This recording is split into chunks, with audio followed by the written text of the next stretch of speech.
Hello! Welcome back to the Long Distance Love Bombs podcast. I'm your host, Dr. Jeremy Goldberg, and today's guest is Stephen Jenkinson. I had Stephen on the podcast maybe 5-6 months ago, and since then he has put out a new book all about the pandemic. Spirit work while the crisis reigns is the idea. He is so eloquent and so profound. I truly believe he is one of the wisest people that I have ever spoken to. And in this conversation, he does not disappoint. He is open and honest and passionate and poetic and profound. We talk about leadership. We talk about politicians. We talk about performance. We talk about the state of the world and how it's changed us. We talk about the personal development industry. We talk about spiritual growth. So many different topics. And at the very end, maybe the last 20 minutes or so, Stephen kind of shifts into fifth gear and gets a little bit passionate, more passionate, let's say, a little feisty even. And and it's good. It's really good. So make sure you listen to the end of this one as well as the beginning. And grab a pen and paper because he's got a couple of doozies that he drops in this conversation that short-circuited my brain a little bit. And I just have so much time for this man. I think he is just amazing. So enjoy this conversation with Stephen Jenkinson.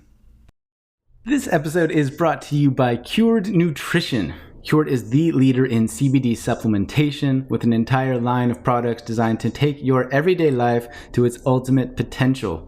Their daily staples are formulated with an in-house clinical herbalist, which has taken the traditional CBD regimen to an entirely new level of optimization.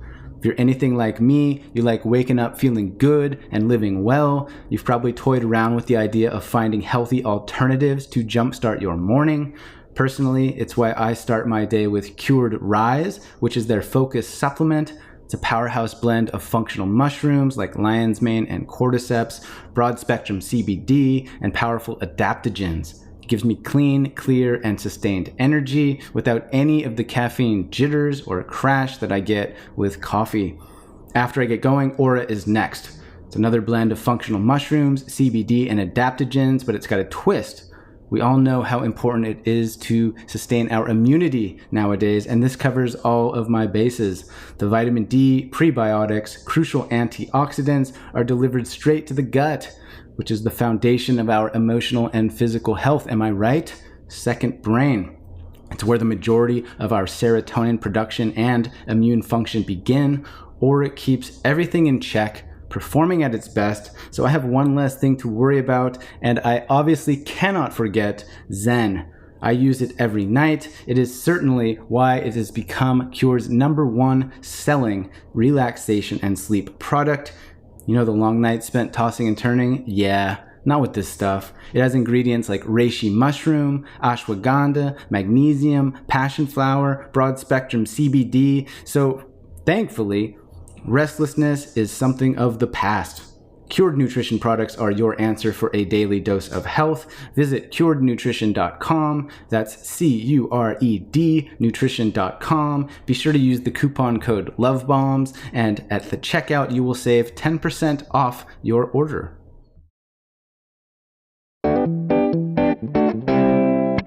Okay, and the audio, everything's set up as you'd need it? Yeah, I can hear you very clearly. Okay, great. Yeah, and I'm embarrassed. I mean, I wish we could use the video because you look so put together today, Stephen. Oh, really? There's no video? Well, I'll just use it to record, but I'll only put the audio out. Okay, how's that? Yeah, that's way better. Slouched Okay. in your chair, poor posture. Right. But I might, I can always send you guys the video if you want to use it for something. Well, to be honest, I've got so many, what would you call them? Allegations of reality of me looking at a screen that I'm not sure the world, including us, need anymore. Yeah, you've been a busy man. You've been podcast hopping all over the place. I hope that's not what it is. It sounds promiscuous. It's I don't know what to say. The invitations are kind, and the opportunity is generally a generous one. And then there's the matter of, and do what instead? Because it's very clear to me that of all of the various trades, professions, vocations that the pandemic has been hard on, performers in public are, man, right at the bottom of the list, it seems to me. And it's 20 months or so with no income to speak of, but more importantly for me at least, no venue, and I don't count this, as much as I deeply appreciate it, but it's simply, they call it live. It's not live, it's mediated in the extreme, right? And I've really learned again how reliant my particular way is upon the interactivity, the availability of people, not the agreeability of people, just the availability, right? And I clearly loved that and relished in it. And there was a few years there of optimal encounters, but they are no more. And I have no idea whether some version of that will be restored. So who knows now? Yeah. Are you guys able to put on a show on your farm? Oh Is it yeah. an outdoor thing, or is that just not? Oh yeah. Yeah. There's I mean, it's kind of an off the grid operation generally across the whole breadth of the place. But I have a teaching hall that I was doing the school in, and it is wired, but it's wired to solar panels and so on.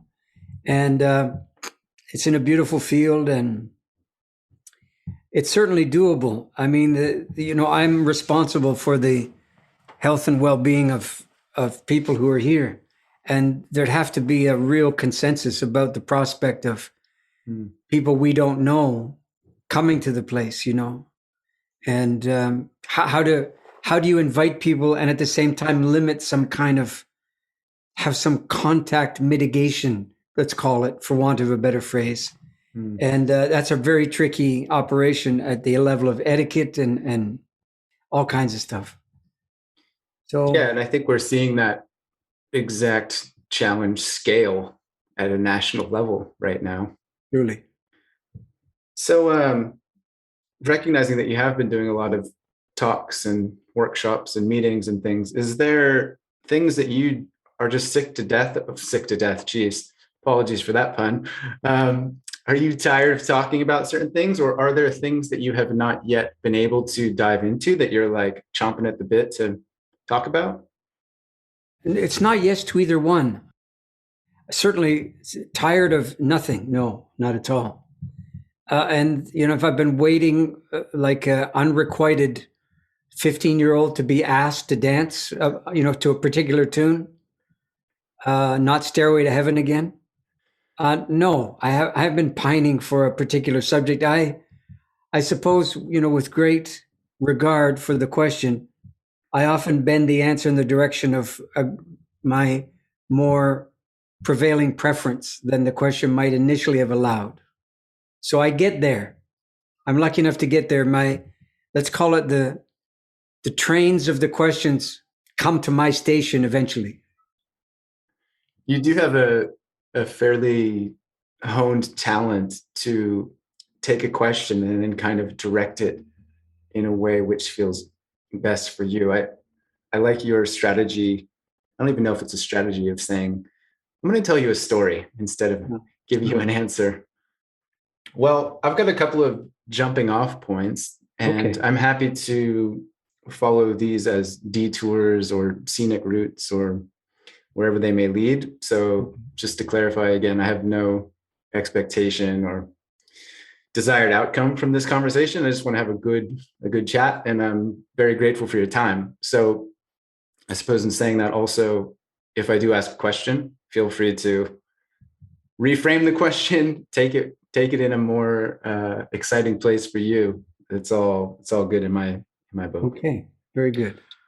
So I guess we should state that you do have a new book out.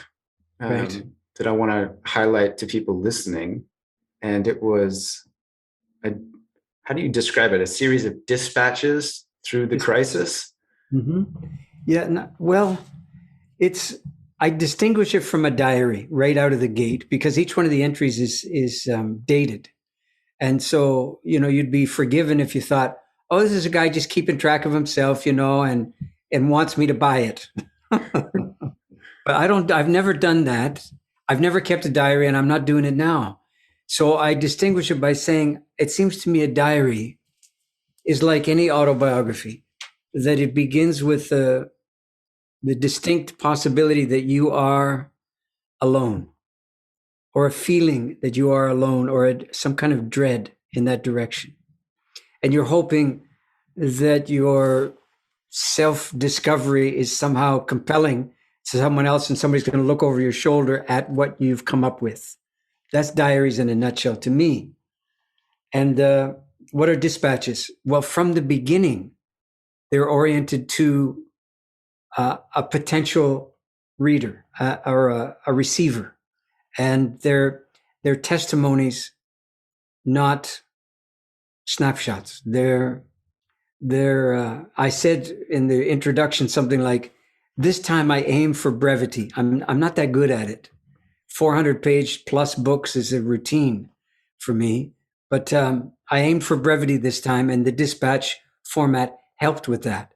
Well, what I ended up with is something closer to severity than brevity, and this is, in other words, without the elaborations, I guess I've ended up with a sequence of detonations or devastations without the softening agent of, on the other hand, or any of that kind of ameliorating presence, I'm not sure I ever did that, but I definitely didn't do it this time.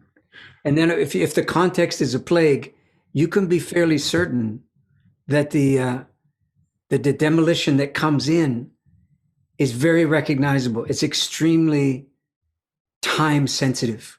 I was very adamant about getting the book out within 6 months of it being written, which is unheard of. I mean, you just can't do it. The turnaround is bordering on the impossible. But I pulled a lot of strings and worked on the printer viciously until they complied, and we were selling it in, I guess, late July, and I finished the writing in early May. So that's pretty good. That's really good. Yeah. It's pretty extraordinary. In terms of the production process, were you editing as you went? Not really. I had a principle rather than an editing strategy. And the principle was not throw everything at the wall and see what sticks. The principle was, okay, I'm doing this sequence of, let's call them live streams, because that's what the marketplace calls them. And each one of them was predicated on an examination of a book that I'd written in light of the realities of the plague. So I was relentless with what I had done to see whether or not, as a kind of litmus test, what it had to say, given the current realities and the surrealities, if that's a word, of the time that we're in. That was my program, a self-imposed program, and I stuck to it. And as I was preparing for these sessions, live stream sessions, I was making notes, which is a strange thing to do. If the session's allegedly about a book you've already written, why would you need to make notes? My point is, well, time had passed since my life had been lived since then, and certain things were no more, and certain things were properly no longer permitted or allowed or tolerated, and so on. And so with that kind of template or litmus test in mind, I was kind of relentless on my own stuff.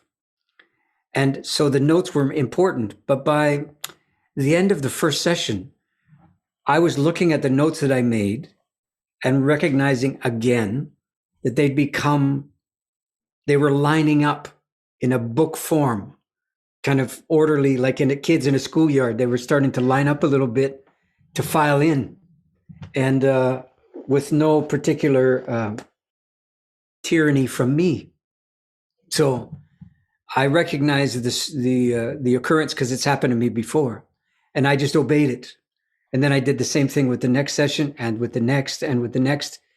So the notes are the lion's share of the text. And then in each chapter, there's a transcription of the actual live back and forth broadcast, which gives a context for the notes, I think, and vice versa. And then there's some reflections on the day, later on in the day after I'd done the session, or the next day, which I called aftermath. Notes, transcription, aftermath. That's what each one of the chapters is made of. And so it's a real-time encounter with an unforgiving turning of the page, if you will, which is what an engagement with an audience is. And, you know, you're doing it across the ether, if you will, and you really don't know what's happening. You have no way of anticipating anything you're going to be asked. So it's a harem scarum, right? It's crash cars. It's I don't know. It's a bungee jump. It's a lot of things all at the same time. And it's hard on the nerves if you're not built for it. But as it happens, you know, my good fortune over the years is I've learned a lot about how to stand and deliver in the fashion that's available to me, which is no visible means of support, no real preparation that eliminates mayhem or the unanticipated from the story. And that's live to me. That's why I subject myself to that regime, because otherwise it's just canned, isn't it? It's just, you know what's coming, you practice your thing, and you become, it's like you're a politician in an election campaign. It doesn't matter what they ask you. You just got your talking points, blah, blah, blah. But if you're not selling anything, and what you principally are is an engaged, somewhat radicalized citizen, which I understand myself to be, then you have a different sense of responsibility. And it's not to get elected, not to get approved of, not to win converts, not to win friends or influence people or any of that stuff. It's you bear the most faithful witness you can, and see if that's tolerable to anybody else. That's basically the gig. And that's how the book happened. Yeah. Testimonial, mostly testimony. It's a unique setup. I've not seen another book like that. And I think the audio version in particular is interesting because you get to listen to the previous Zoom stream in real time. Right. It's pretty cool. It's like a time capsule in a sense. Yeah. And it shows whether, can this guy actually do this on the fly, or does he need an office and a pen and all that sort of thing? The answer is, if I may say, he can do it on the fly. Yeah. You know why? I think largely I'm actually sympathetic to, I'm having a fit of sympathy for politicians just at the moment. It'll pass. For now, I just want to say, in mindful of them and their families and whatever life awaits them after politics, it can't be easy to understand that there's only one standard of success in that business, and that's winning.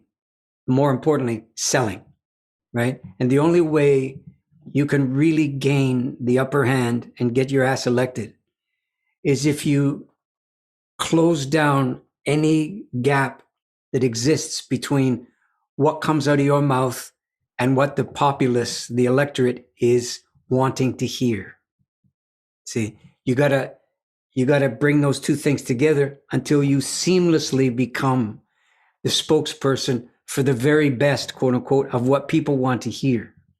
Problem is, if you're in a time like we're in, the very best of what people want to hear remains horribly divisive and deeply unkind in many ways. And I mean, they're throwing gravel and stuff at the guy, at Trudeau and the rest. And this is the full-blown Americanization of what's left of our political system.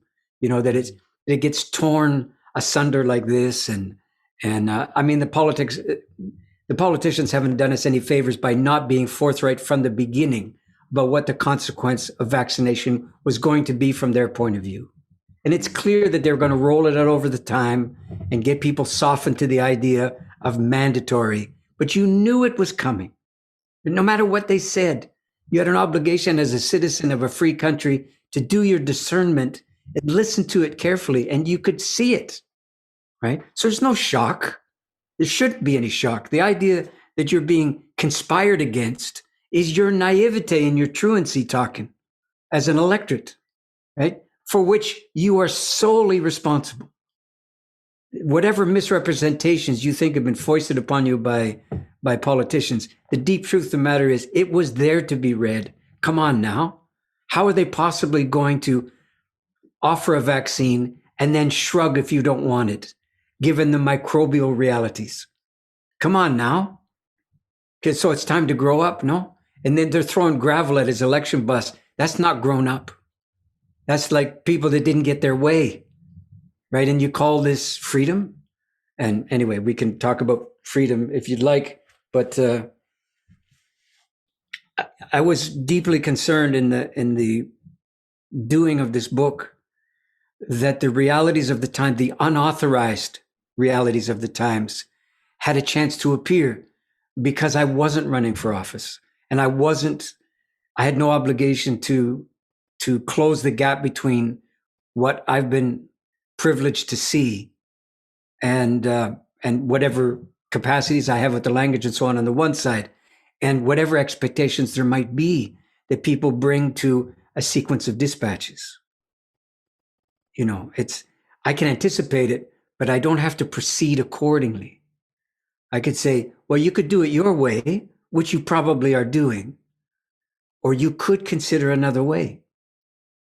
Another way is represented by what I did and how I did it. So I appreciate your observation. It's a kind of format it's strange, you know. It's not an accounting process. I didn't go out there and count the casualties. In fact, I didn't go out anywhere. I just sat, you know, it's like, God bless him, it's Leonard Cohen all over again, like what isn't? Eventually, you look out the window and there's Mount Cohen and you have to climb it, okay? But his line was apropos of, you know, living in the United States, but I think it works for what we're talking about. He said, I'm sentimental, if you know what I mean. I love the country, but I can't stand the scene. And I'm neither left nor right. I'm just staying home tonight, getting lost in this hopeless little screen. But I'm stubborn like those garbage bags that time cannot decay.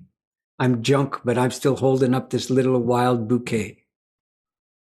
I'd get behind that. That's basically what I did.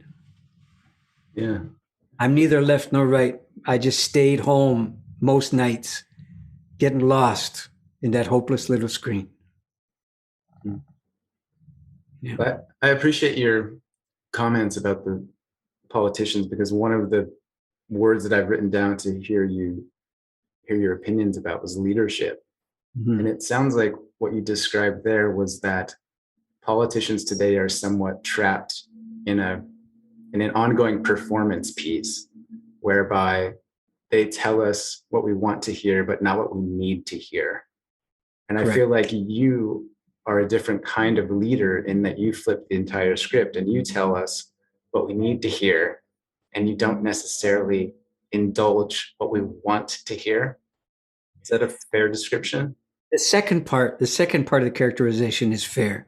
The first part, though, you know, I can't in all honesty say to you that I've got a good line on what, quote, we need to hear, unquote. It's too presumptuous, right? And it has a kind of universal gravitational pull to it that I can't claim. Humility basically requires of me to say, my gig, such as it is I learned at being on the deathbed of dying people. This is really where the MO comes from, to be honest.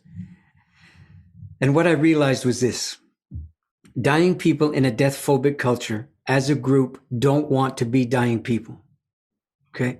So the first order of business is, if you propose to be comforting to them, the only way you can do so is to be co-opted by their refusal to be dying people while they're dying. You follow me so far? So it's a terrible conundrum. It means in order to be useful to them, you're very unlikely to be comforting to them. So now you can't appeal to the standard, metrics of the consumer culture, which is that you're getting over by people saying yes to you. You couldn't reasonably expect them to say yes to you. So then you take your chances and you do something that they deserve, not something they're asking for.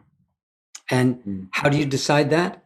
You weigh out the fundamental responsibilities of taking up a few hours of a dying person's life by talking to them in real terms, in grown-up terms, in ways that virtually nobody else will, because most of them have too much to lose, right? They'd be branded as being not positive and, not supportive. And the truth of the matter was, support in a culture that sells you over and over again is a compromised position.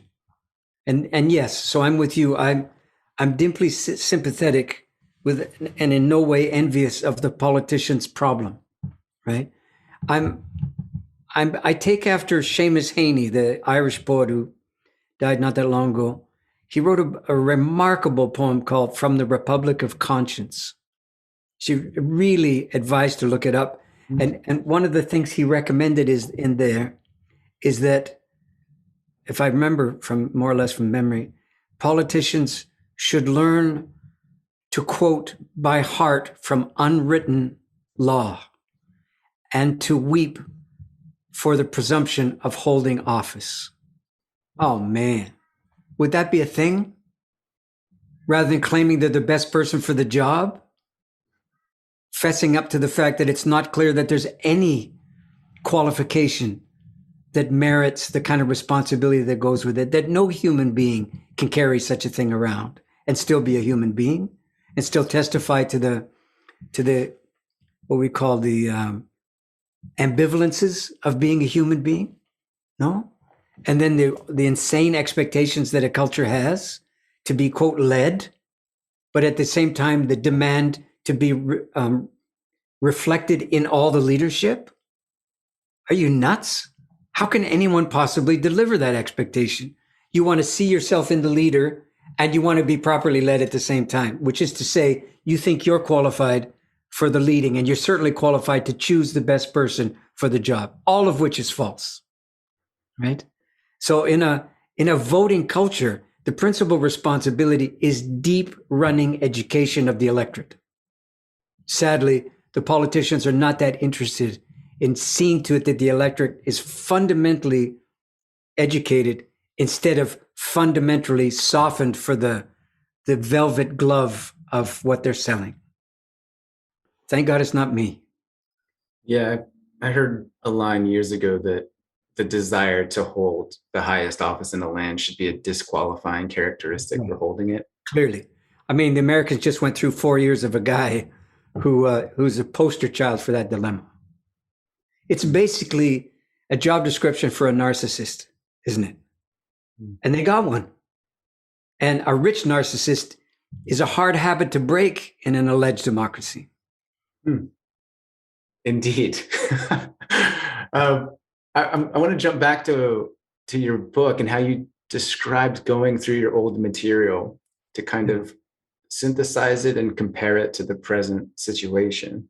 I'm curious, in that process, did you change your mind about any previous thoughts or opinions that you held, or did anything jump out as being wrong or perhaps not quite as profound as it used to be? Probably the latter part, I'd have to say. Yes, indeed.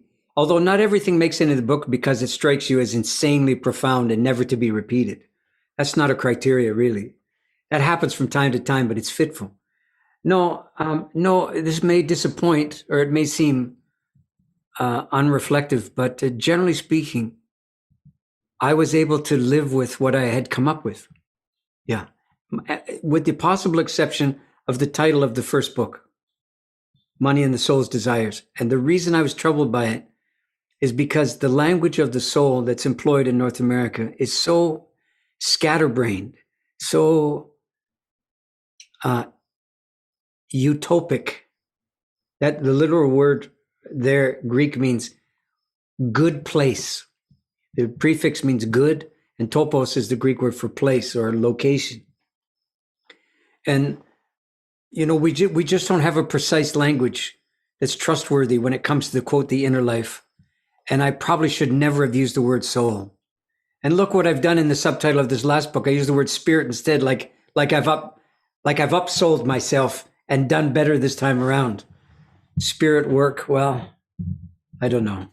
But yeah, that aside, I recognize the guy, who was trying real hard, who was pretty convinced that he would never get another shot. And so he went overboard with his criteria of inclusion, you could say, and took all comers at the time. Everybody who seemed to more or less resemble what he was putting together, they were in.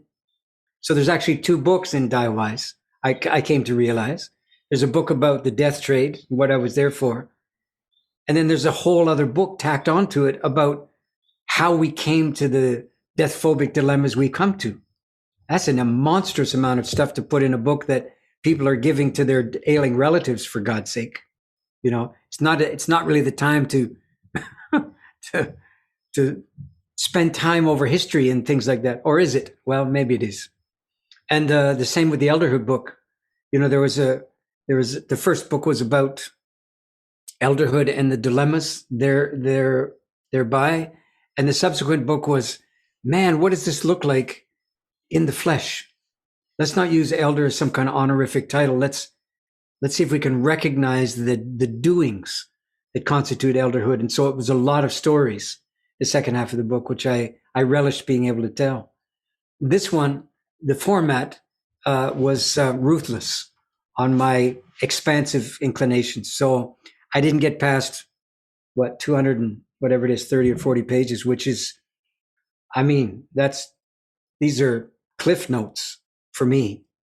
And people have written to me since and said, my God, this is not easy to take, because you're just it's a blizzard, it's a hailstorm, it's something, unthinkable and unsought. And then it's over. And that's one dispatch, that's one entry. And, you got to put it down. Well, I think telling an author you got to put the book down is a compliment. Absolutely. That's what I did. I didn't just bang, bang, bang for these things for days on end, on methamphetamines, just spewing it out. Not at all. I sat and it forced itself through me, and I recognized when it was spent, and I didn't push it any further. So it wasn't I had my hand on my creative gland and I was just squeezing for all it's worth. Not at all. I was taking dictation, and I knew when it was done. As a writer, I'm curious to ask you, what is your daily process, or how do you tap into the muse, or do you set a timer from 8 a.m. to 9 a.m. and just sit and write, or do you have a structure of any kind? I think I do, yeah. But it's fitful. I don't know, maybe there's no such thing as a fitful structure, but if there is, that's what I have. So I've never thought of myself as an author or as a writer. I'm a guy who's written from time to time. But a writer seems to me somebody who is involuntary or monastic about it. They have no choice, right? Like Cohen said about himself, I was born like this. I had no choice. And I have choice, and oftentimes I choose otherwise, because I really don't, this is going to sound awful, but I don't think the writing life is that much to envy, right? You do have to live too. At least my understanding of what I do is informed by living. It's a bit of a timeout, and there's artifice to it because of that. But closer to your question, if something's happening and it's making a claim upon me, then my responsibility is formally and properly to it. And so I'll make myself available. It's like sitting by the phone, it's not to be envied, but I sit by the phone, but I make sure the phone works. I make sure all the wires are into the walls, you know what I mean? It's, even though I don't have a rotary phone, but I just make sure that I'm firing on all cylinders and that I'm not distracted. And if it starts coming in like that, which seems to happen about every 3 years or so, then, as I said, I'm taking dictation, and I'm trying to slow it down just to get it into some kind of articulate English, in my cranky form of Canadian English. And to do that, you've got to be available, and you've got to be tuned and toned. And I don't think you can do that by burning the candle at both ends and being excessive in other forms of life. This is the debt that you have now. This is, you owe wherever this comes from, that kind of fidelity. So everything comes second for a while. And if you're lucky, there's people around you who understand that you're in a fit of sorts. You're in a rough weather pattern, and it's not likely to come out the other side. So don't count on that person too much. But sometimes what I do in the farm is I usually say 6, maybe until noon, tops. After that, the writing posture is too hard on the chassis. You can't uncoil from it anymore. You'll be no good the next day. So at noon, more or less, I try to stop. And then I would often come and meet with the people who work on the farm and say, well, here's what happened this morning, and read them a small piece of it. And really what I'm doing there is not seeking their approval or anything. I'm listening for the musicality. For me, that's extremely important, is that it has a cadence and a tempo and a pitch and a roll, and that I could get behind the sound of it, because that's how I hear it. I hear the writing that I do in its musical sensibility. It's phrasing, it's paraphrasing, it's willingness to look back across it, behind its shoulder. At the same time, it's moving forward and I'm a fan of the English language. And so I'm rare in that regard. I don't consider it to be a dog's breakfast of possibilities. I think the English language, if you're willing to work over it, because it has a very dappled ancestry, but if you work over it, there are many things laying in wait for you there. I think I've done that. I don't say that with any hesitation. I'm not only a fan, but I'm a servant of the language. And so each time I write something, I'm trying to say to my fellow people who might be suspicious about English or envy other languages because they're more romantic or whatever it is, honey, you best dance with who brung you, as they say. And English brought you, right? So dance with English. It's a noble pursuit. And occasionally people have bought the stuff and they tell me that one of the great accolades I've ever had about the writing that I've done is people can hear me speaking in the text, even if they're not bought the audio version, right? They're just reading, but if they have any sense of me and have been speaking or been to the school, whatever it is, it feels very familiar to them. They can hear the pitch and the cadence of it, and that means I scored. That's what it means. I kind of hit it squarely. So I'm very proud of that when it happens. Yeah.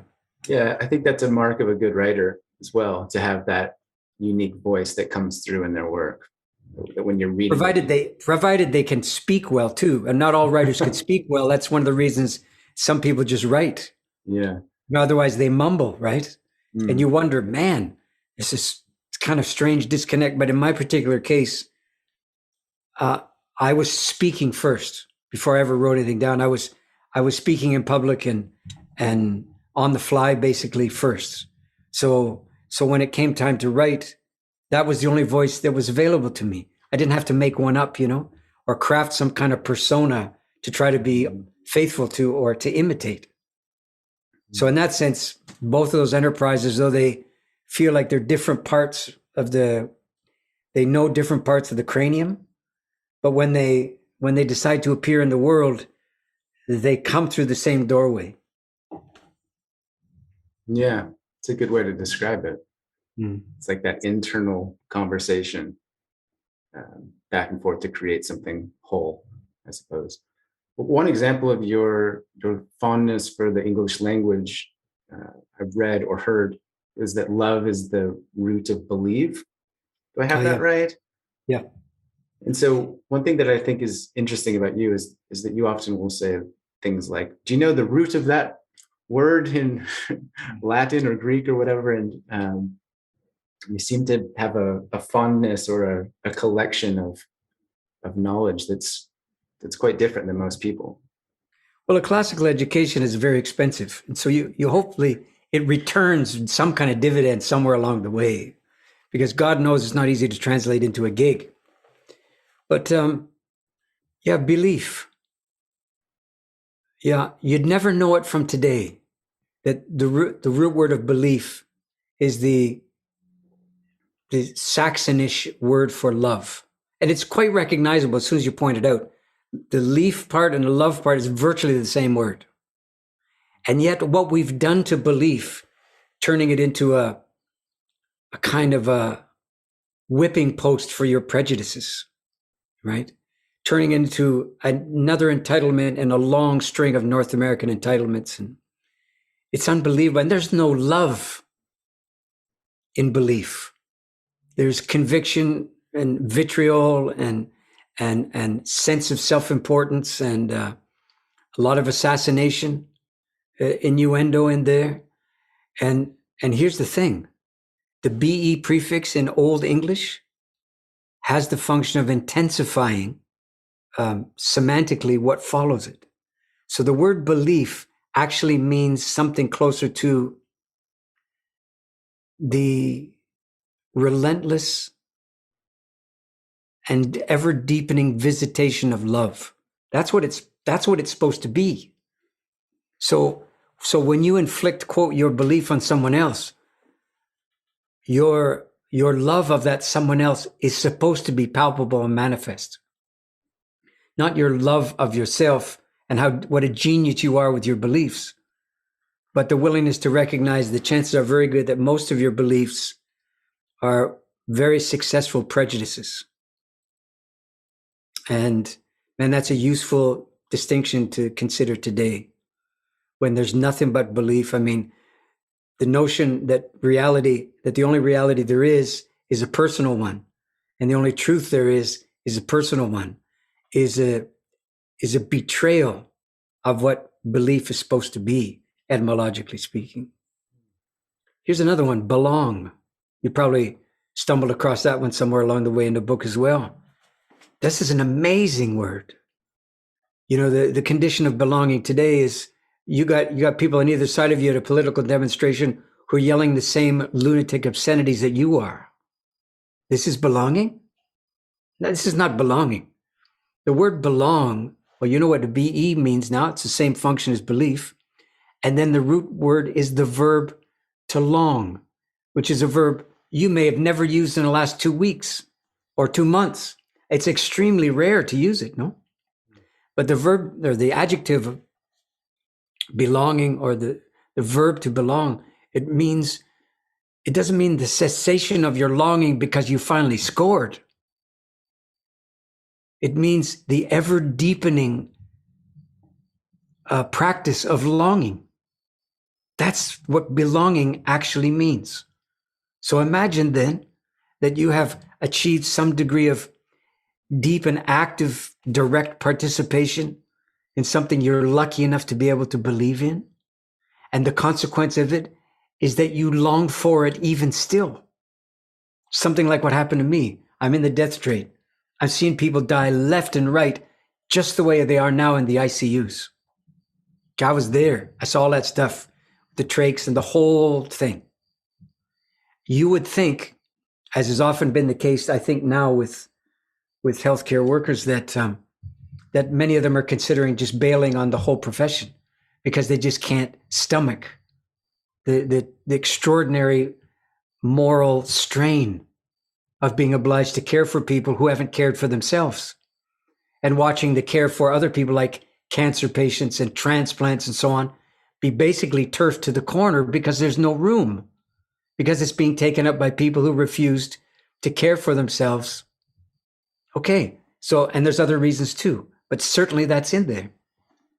And as I think about the circumstance they're in, I think about my time in the trade, and I realize, man, I had plenty of opportunity to go sour on life, to become despairing, depressed, and all the rest that many things that people ascribe to me, cynical and so on.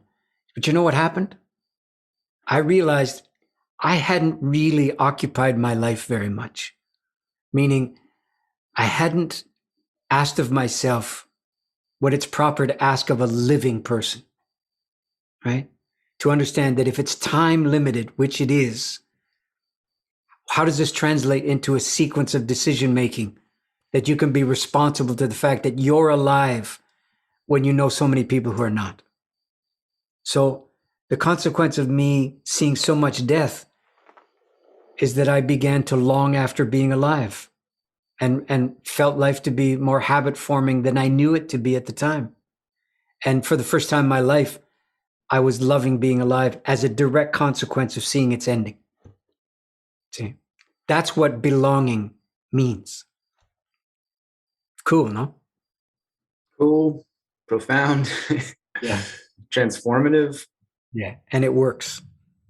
Did you find that the longing to be alive was a gradual process, or was it like a light switch that just clicked on one day?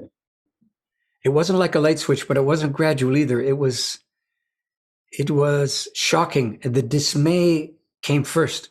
The dismay was, man, what have I been doing before now? Right? I had spinal meningitis when I was 3 years old. I was supposed to be dead and not see the age of 4. How could I have gotten used to that? Which clearly I did, to the point where it was just part of my biography, like socks in a sock drawer. You know, nothing to remark about, nothing to be held to subsequently. And then I realized, there's no such thing as it's bad enough, it's big enough, it's serious enough, you'll get it. There's no such thing. It could be big and bad and serious enough, and you can still be a wayward knucklehead right in the teeth of that storm, right? So somewhere in there, you got to be like Turner, the English painter Turner. I don't know if you know the story about him, but he was a kind of early impressionist before the word impressionism was in the trade. And he wanted to paint a storm, quote, from the inside, a nautical storm, a sea storm. So he hired a ship to sail out into really bad weather, and he got himself tied to the mast way up high, right? So he wouldn't wash overboard. And he said, don't come back until we're done.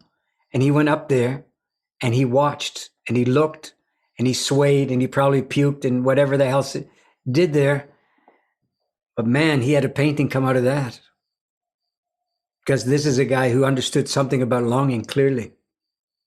And he didn't want to miss anything, right? And he didn't want to be truant to the realities of his times. And he thought, I suppose, that whatever claimed him artistically could at least ask that of him.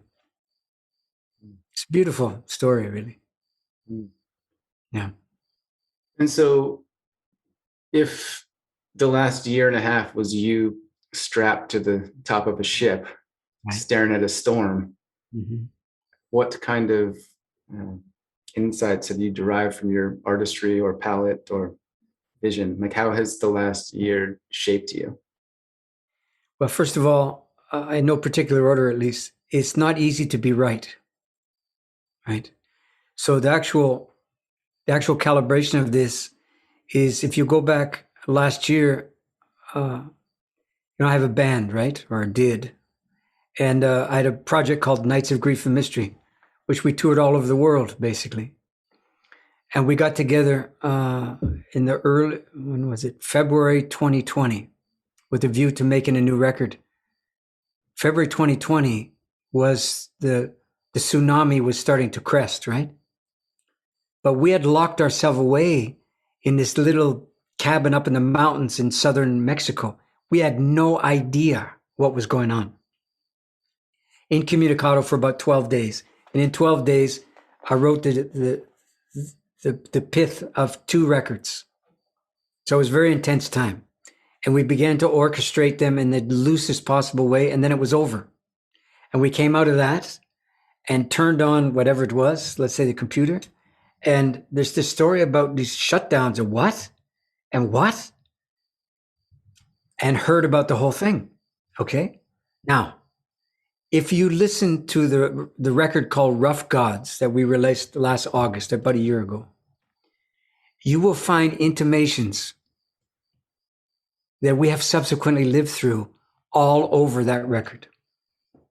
Now, how can I possibly, I can't exactly claim responsibility for that, but I know this. I've had my nose in the wind for a long time, and I know what I'm doing. I don't say that with any arrogance, but what is, and I know what I'm doing, and I know what my job is, though precious few are asking me to do it. And I was doing my job in those 12 days. And somehow what was prevailing in this world had the consequence of obliging us in a certain direction, me lyrically in a certain direction. And it's there. It's there. So the Generation's Worth book is, it was 6 months later, 7 or 8 months later. And that was the living through of what I'd glimpsed through the Rough Gods record, living through the realities and tracking that. So there's some continuity for me between the two things. And, like I said, it's not easy to be right about the fact that your culture refuses to take a hint. The hint is the current regime is unsustainable, but it's also unsustaining. And that's a different increment. Unsustainable means it can't possibly last, for sure. But one of the reasons it can't possibly last is because it doesn't even sustain its beneficiaries. Never mind the people and the places in the world that it sucks the resources from. It doesn't even sustain the people it allegedly does that in the name of. See? So who wants to be right about that? I'd much rather be wrong. I'd much rather be so off the mark that things are so much better than I've been saying, that all the possibilities are there, that we just have to be hopeful and rely on the technology, and these lunatic billionaires who are flying through space now, have got our best interests in mind and blah, blah, blah. And it's none of that shit's true, right? So I just turned 67 and I'm trying to articulate my responsibilities to my fellow citizens. And it's principally to hold us collectively to the understanding that we are not the beneficiary of a sequence of inalienable rights. We are fundamentally responsible to the consequences that accrue to the exercises of those rights. That's where we are to be found. That's where the spirit work is to be found. It's not an interior condition spirit work. Spirit work fundamentally shows up in this world, or it never happened at all. It has nothing to do with personal growth or maximizing your peak income generating years or whatever the hell you think, you're in line for as a beneficiary of the bullshit luck of where you were born. So, the word privilege is used like an assassin, like a switchblade these days, right? And it's understandable, but it's a little indiscreet. But you could say this, for those of us who were born, let's call it on the upside of life, and have been feasting on the upside. Yeah, it's not easy to be pulled up short and be obliged to consider if there's only so much in this world to go around and you got lots of it, that means you're a thief. You didn't mean to, and you don't remember stealing it, but you're living off the avails of what was done in your name. Get it straight now. Okay, what am I supposed to do? My answer would be this. Never mind swearing off your privilege, okay? Forget that shit. You can't. Swearing off your privilege is a privileged person's reaction. Okay, so what then? Earn your privilege, dude. Earn it retroactively. Put yourself into service as if you got paid for a job you haven't done yet, and start doing the job. Okay? You can't change the color of your skin, although probably they're working on it. You can't change the demographics that come with all of that. Okay. You're not supposed to be able to, right? It's not a prison. The prison is insisting that the meanings of these things are fixed. They're not fixed. They're negotiable according to your willingness to sign up for something you didn't have a choice about. So, get in line to do the work that your way of life paid you for before it asked you to do it. And understand that a privileged, culture like Anglo-North America is never going to ask you to fess up to your privileges, because the whole thing would be very challengeable if it did. So that's never going to happen. But you could take some hint from the accusations that are flung at you through the news feeds and all the rest of it, saying, you've lived far too long, except, all the stuff I don't need to repeat. And do what? Give it back? You don't have it in your hands to give it back, okay? You spent it all by the kind of life that you lived more or less uncritically, including the self-indulgent part where you're trying to get on the best side of people who don't have the same complexion as you do. Okay? Their approval of you is not the goal of this. Their forgiveness of you is too conditional. So forget that too. Then do what? Earn the privilege you were born to. How do I do that? Don't ask me. Then you're just asking me to do it for you. Okay? But I'm doing it for me. I'm translating. That's why you and I are talking. Because I'm translating in public an attempt not to pay back, not to pay forward, simply to conduct myself as if I've been on the receiving end of something it's clear I did not deserve. There's nothing, morally enhanced about me, right? I was born to some fortune, some good luck. Now I got to proceed like the luck is not a reflection of my personality. That I got an easy shake of it early on. And, having awoken to that some time ago, try to inflect my presence in the world as if I'm a working person, claimed by the particulars of my time, acting according to the merits and the rudiments of citizenship, and weeping for the presumption that I could have ever done otherwise, which clearly I did early on in my life, right? But I'm holding myself to the standard I'm articulating to you now and suggesting it's not a bad thought to consider for anybody on this continent who looks like me. Is it too simplistic to suggest that privilege is a responsibility, or is that a fair assertion? Yeah, it's the same way luck is a responsibility, right? The responsibility in the following sense. We have this another etymology here. We have the adjective to be awake. We think we know what it means, right? Generally, we don't, because the etymology is very clear, and you don't have to pore over books to get this. Because on occasion, you have used the word wake in its two forms that are available in, modern English. One is that thing that happens after you die. There's that. And there's that other thing that happens when you're passing through water and you look behind you. Yeah. And you realize, man, those are two versions of the same thing. Yes, they are.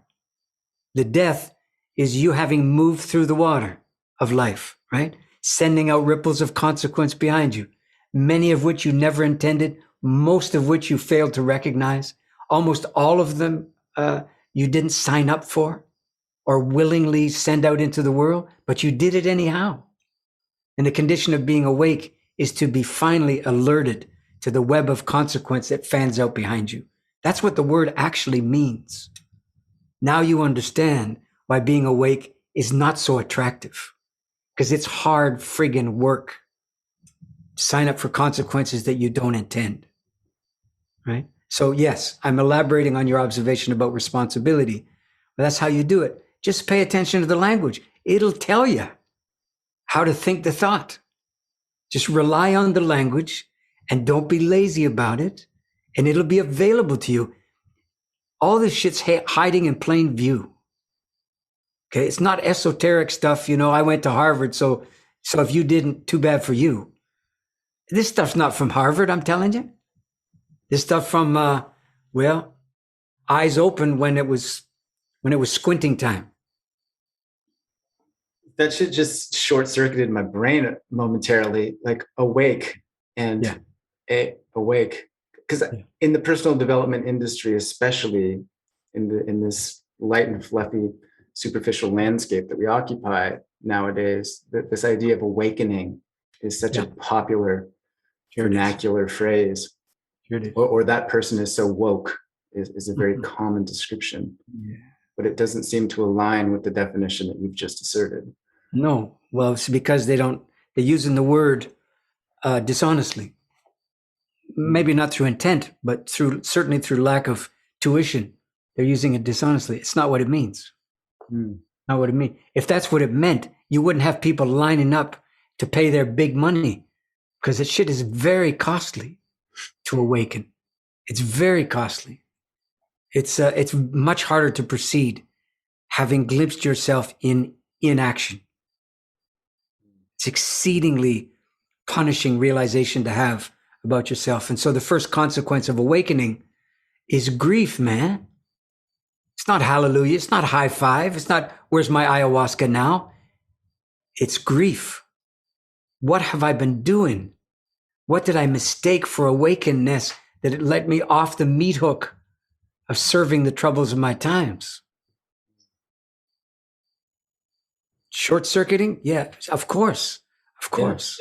Yeah. Where the ability to love, to be grateful for being alive does not come from feasting on the upside of being alive, right? Mm-hmm. If it did, when the days when I used to have an office, people would have been lined up outside the office to come in and talk to me about the following. My life's working really good.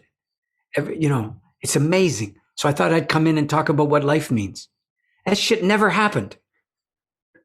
It's never going to happen. Yeah. Why not? Because doing okay is never a prompt to a fundamental awakening or a challenging of what's benefiting you right now. It doesn't work that way.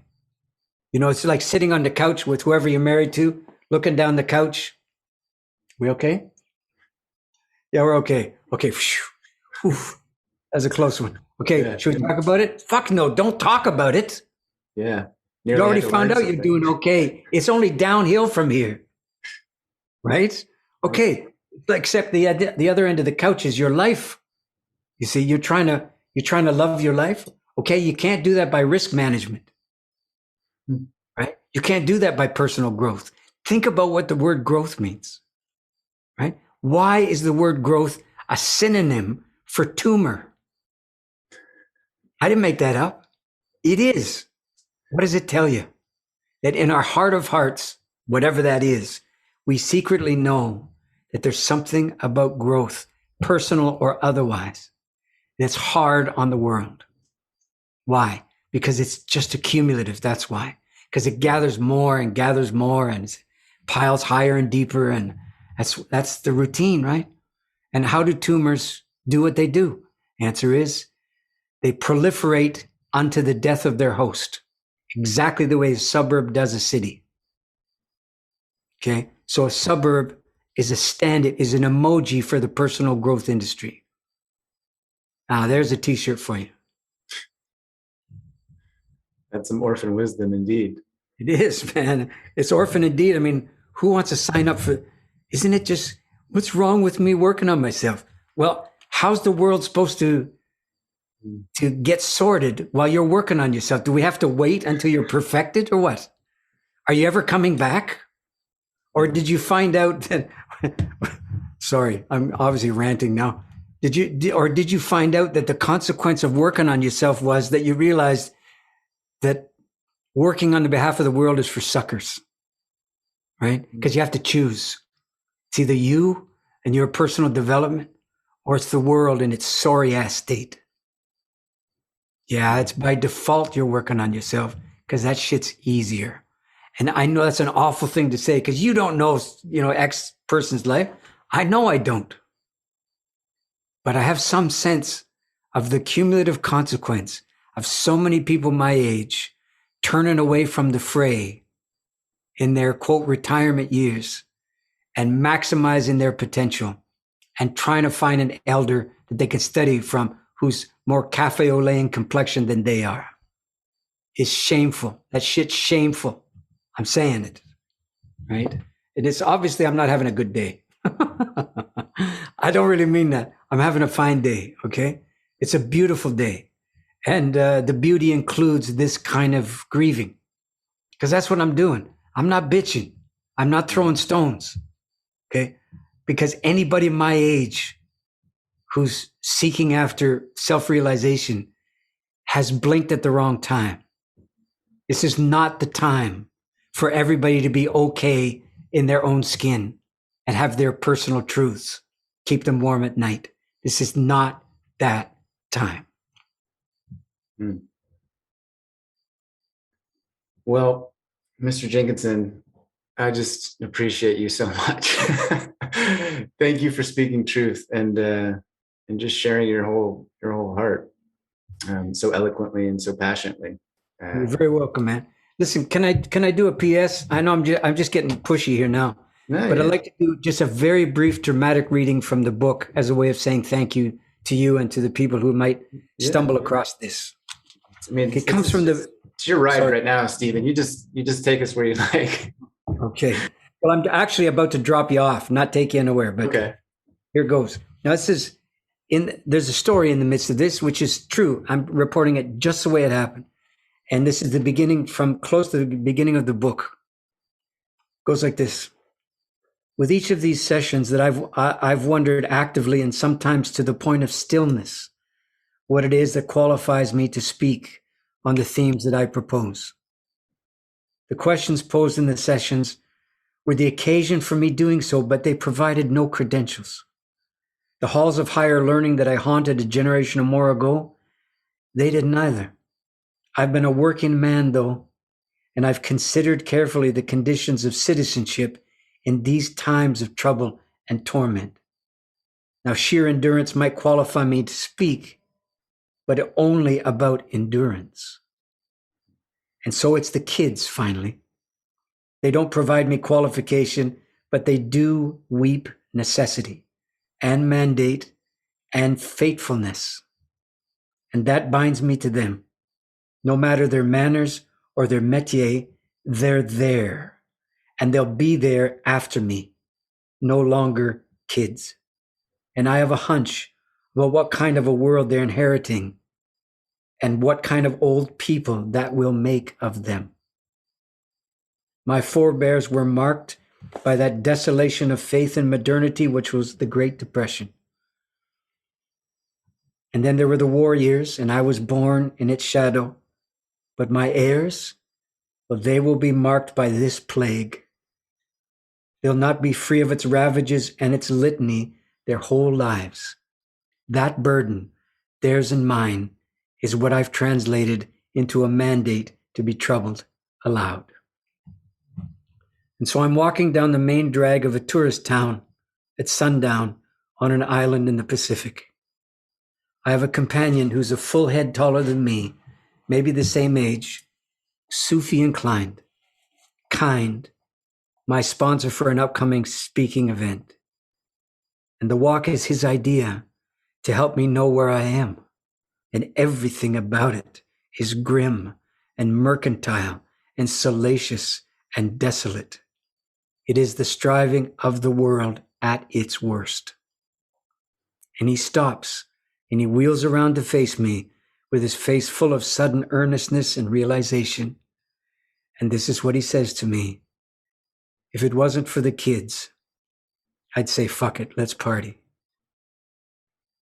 But the kids are coming on as I write this down. And I volunteered for active duty. And I'm sometimes asked to join the fray, but I'm not waiting for petitions. And I'm not at the party. And I'm not at the after party. I am in the alley. And that's where the book comes from. And probably that's where our talk today comes from. It comes from the alley of the way it is now. The shadows, so to speak. Shadows, the untraveled thoroughfares, the place where the deals get made, the bones are cast. Yeah, that place. Well, thank you so much for being here. I appreciate your time. I appreciate your work as well. Thank you, sir.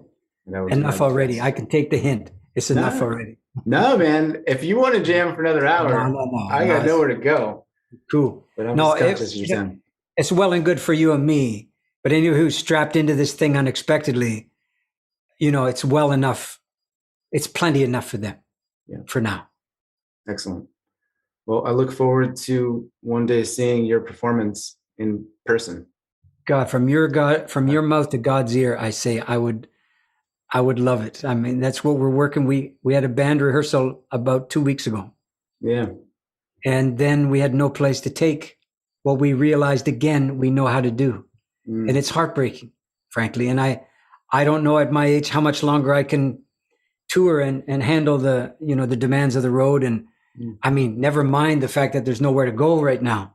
But if things half open up, because this plague won't be over for a long time, what does it look like? Can I afford it? Is there enough vaccine in the world to make it make sense, or to legitimize it, or to ask people to congregate, or even outside? I mean, we're going to try to do a few dates in Western Canada at the end of this month. Yeah. This is the plan right now. All of them are outside.